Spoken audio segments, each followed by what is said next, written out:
bagaimana cara menilai risiko pembiayaan di sektor usaha mikro dengan pendekatan yang lebih adil, akurat, dan selaras dengan prinsip syariah? Pertanyaan itu jadi semakin penting di tengah pesatnya pertumbuhan sektor mikro dan meningkatnya kebutuhan akan sistem penilaian yang tidak hanya berfokus pada angka, tapi juga karakter dan integritas calon penerima pembiayaan. Nah, buku ini menjawab persoalan itu dengan pendekatan yang unik dan relevan. Kredit scoring berbasis kepribadian Islami.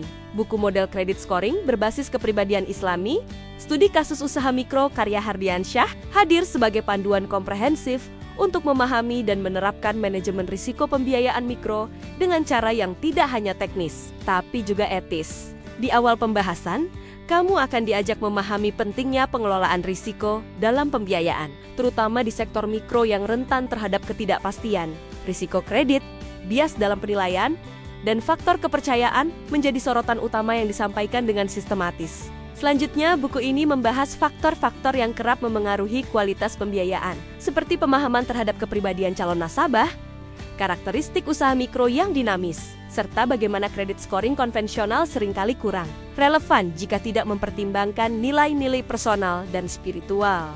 Disinilah letak kekuatan utama buku ini. Mengusulkan model kredit scoring yang terintegrasi dengan prinsip kepribadian Islami yang tidak hanya mengukur kemampuan bayar, tapi juga integritas dan tanggung jawab moral si calon penerima dana. Model ini bukan sekadar teori.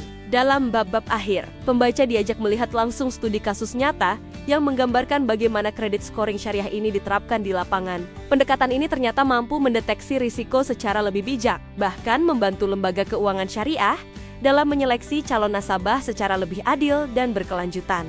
Hal ini tentu sangat penting bagi kelangsungan usaha mikro yang seringkali kesulitan mengakses pembiayaan karena keterbatasan data atau penilaian yang kaku. Buku ini sangat cocok untuk akademisi, praktisi perbankan syariah, pengelola koperasi, hingga para pelaku usaha mikro yang ingin memahami bagaimana pembiayaan bisa lebih inklusif dan tetap menjunjung tinggi nilai-nilai keislaman. Dengan gaya penulisan yang jelas, terstruktur, dan disertai kajian lapangan, buku ini tak hanya menambah wawasan, tapi juga membuka paradigma baru dalam pengelolaan risiko keuangan di sektor mikro. Kalau kamu tertarik memperdalam pendekatan manajemen risiko pembiayaan yang syariah, adil, dan berorientasi pada pembangunan karakter, maka buku ini adalah jawabannya. Dapatkan segera di www.metropress.id dan mulailah membangun sistem pembiayaan yang bukan hanya efisien, tapi juga bermartabat. Metropress, dari naskah berkualitas untuk pembaca cerdas.